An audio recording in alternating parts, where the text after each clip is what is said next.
Hi friends. അപ്പോൾ ഈ വർഷം ആദ്യമായിട്ട് നമ്മുടെ കുഞ്ഞി പെണ്ണ് സ്കൂളിലേക്ക് പോവുകയാണ് കേട്ടോ രാവിലെ. അപ്പോൾ അതിൻ്റെ വിശേഷങ്ങളൊക്കെ ഒന്ന് കണ്ടാലോ. അപ്പോൾ രാവിലെ കുളിച്ച് നല്ല സുന്ദരി കുട്ടിയായിട്ട് യൂണിഫോമൊക്കെ ഇട്ട് റെഡിയായിട്ട് ഇങ്ങനെ ഇരിക്കുകയാണ് കേട്ടോ പോകാൻ വേണ്ടിയിട്ട്. പിന്നീട് എല്ലാവരോടും യാത്രയൊക്കെ പറഞ്ഞ് ബാഗൊക്കെ സ്വന്തമായിട്ട് തോളിലൊക്കെ ഇട്ട് ഞാൻ പറഞ്ഞാണ് ഞാൻ എടുക്കാമെന്ന്. അപ്പോൾ എന്നോട് പറഞ്ഞ് വീഡിയോ എടുക്കല്ലേ, ഞാൻ തന്നെ ഇട്ടോളാമെന്ന്. എന്നിട്ട് ബാഗൊക്കെ ഇങ്ങനെ തൂക്കി സ്കൂളിലേക്ക് പോകാൻ ഇങ്ങനെ കയറാണ് കേട്ടോ. ഞങ്ങൾ ഉദ്ദേശിച്ചത് ബസ്സിൽ കയറ്റി വിടാം എന്നൊക്കെ വിചാരിച്ചിട്ടാണ് ഇരിക്കുന്നത് കേട്ടോ. ആൾ ഭയങ്കര ഹാപ്പിയാണ് കേട്ടോ. സ്കൂളിലൊക്കെ പോകാൻ ഭയങ്കര ഇഷ്ടമാണ് കേട്ടോ. കൂട്ടുകാരോടൊത്ത് കളിക്കാനും പഠിക്കാനും അങ്ങനെ എല്ലാത്തിനും ഭയങ്കര ഇഷ്ടമാണ്. അപ്പോൾ 2 മാസത്തെ അവധിക്ക് ശേഷം ഇങ്ങനെ കൂട്ടുകാരെ കാണുന്നതിൻ്റെയൊക്കെ ഒരു എക്സൈറ്റ്മെൻറ്റിലൊക്കെയാണ് കേട്ടോ. അപ്പം ഞങ്ങളിതേ ഇവിടെ നമ്മുടെ വീടിനടുത്തുനിന്ന് കുറച്ചിങ്ങോട്ട് മാറിയാണ് കേട്ടോ ബസ് നോക്കി നിൽക്കുന്നത്.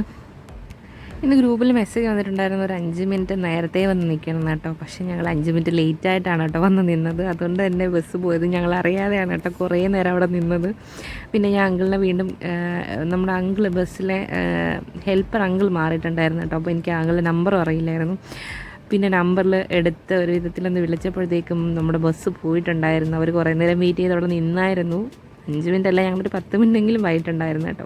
പിന്നെ ഞങ്ങൾ നേരെ ഒന്നും നോക്കിയില്ല, നേരിട്ട് സ്കൂളിലോട്ട് വിടാമെന്ന് കരുതി നേരെ സ്കൂളിലേക്ക് പോകുന്നു കേട്ടോ. ഓപ്പണിംഗ് ഡേ ആയതുകൊണ്ടായിരിക്കും കേട്ടോ അത്യാവശ്യം നല്ല തിരക്കൊക്കെ ഉണ്ടായിരുന്നു സ്കൂളിൽ. നമ്മൾ വന്ന അതേ സമയം തന്നെ ബസ്സിൽ നിന്ന് കുട്ടികളെ ഇറക്കുന്നുണ്ടായിരുന്നു കേട്ടോ, നമ്മുടെ സ്കൂൾ ബസ്സിൽ നിന്ന് തന്നെ കേട്ടോ. വണ്ടിയൊക്കെ പാർക്ക് ചെയ്തതിന് ശേഷം ഞങ്ങൾ നേരെ സ്കൂളിലേക്ക് കയറി ചെന്നു കേട്ടോ. UKG ക്ലാസ്സിൽ തന്നെ ഇരുത്തിയാൽ മതി എന്നിങ്ങനെ ടീച്ചേഴ്സ് പറഞ്ഞിട്ടുണ്ടായിരുന്നു കേട്ടോ. ക്ലാസ്സിലേക്ക് പോകുന്ന വഴി അമ്മയും ഇതാലിയും കണ്ടിട്ടുണ്ടായിരുന്നു കേട്ടോ. അവരെന്നെ കണ്ടപ്പോഴത്തേക്ക് ഓടി വന്നു കേട്ടോ. ഒരു ഹായ് ഒക്കെ പറഞ്ഞ് നമ്മളിതേ വീണ്ടും കുഞ്ഞിയെ ക്ലാസ്സിലേക്ക് വിടാൻ വേണ്ടിയിട്ട് പോവാണ്. അപ്പം UKG ക്ലാസ്സിലാണ് കേട്ടോ. UKG Cയിലായിരുന്നു മോള്. അവിടെ തന്നെയാണ് നമ്മൾ കൊണ്ടിരുത്തിയത്. ഇനിയിപ്പോൾ ടീച്ചേഴ്സ് പേരൊക്കെ വിളിച്ച് ഡിവിഷൻ അനുസരിച്ച് അവരെ പുതിയ ക്ലാസ്സിലേക്ക് കൊണ്ടുപോകും. അങ്ങനെയാണ് കേട്ടോ. ഇനിയിപ്പോൾ മോള് 1Aയിലാണ് കേട്ടോ. ഭയങ്കര സന്തോഷത്തിലാണ്. ഇങ്ങനെ എന്താണെന്ന് അറിയില്ലല്ലോ, അടുത്ത ഫ്രണ്ട്സും പുതിയ ഫ്രണ്ട്സിനൊക്കെ കിട്ടുന്നതൊക്കെ അറിയില്ലല്ലോ. 1-2 ഫ്രണ്ട്സൊക്കെ ഉണ്ട് പഴയ ക്ലാസ്സിൽ തന്നെ. പിന്നെ ഇവരെ ഷഫിൾ ചെയ്താണ് കേട്ടോ ഇരുത്തുന്നത്. ഇപ്പോൾ ഇനിയിപ്പോൾ അടുത്ത വർഷം വരുമ്പോൾ ഈ കൂട്ടുകാരൊന്നും ആയിരിക്കില്ല, 1-2 പേരൊക്കെ ഉണ്ടാവത്തുള്ളൂ. ബാക്കിയുള്ളവരെല്ലാം മൊത്തത്തിലിങ്ങനെ ഷഫിൾ ചെയ്തിട്ടാണ് ഇവർ ഓരോ വർഷവും. അങ്ങനെയാണ് കേട്ടോ. ആളെന്തായാലും നല്ല ഹാപ്പിയിലാണ് കേട്ടോ. അപ്പോൾ പുതിയൊരു വീഡിയോ ആയിട്ട് വീണ്ടും കാണുന്നത് വരെ ബൈ ബൈ.